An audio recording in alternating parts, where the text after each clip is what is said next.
These farmers are taking us up into the Sierra Madre Mountains to see a crop that sustained them for generations. These pretty flowers, glinting in the sunlight of a Sinaloa morning, are the source of much of the heroin stateside. It's made from these poppies gum, which the farmers sell on to traffickers.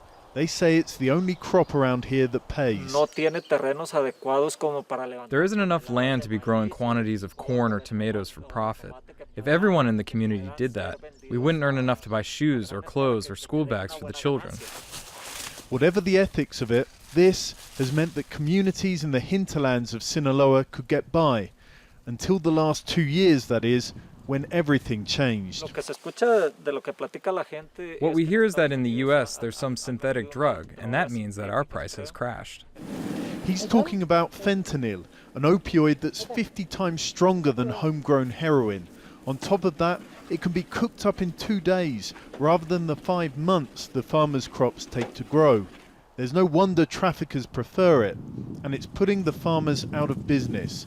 Their prices have dropped by 2/3.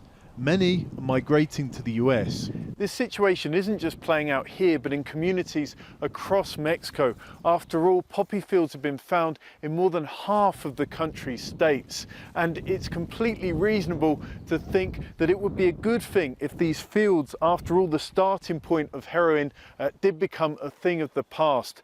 The only problem is that a lot of people in poor and marginalized areas of the country depend on them for work. If they're gone, many could be tempted deeper into organized crime, says ROMAIN, who spent a year studying poppy farmers. Some of the people that were into the poppy business had weapons for themselves and that are now offered being part of a criminal group, either as an employee, sicario, something like that. So you actually have people moving into something deeper, something probably even more dangerous. There is, of course, an alternative.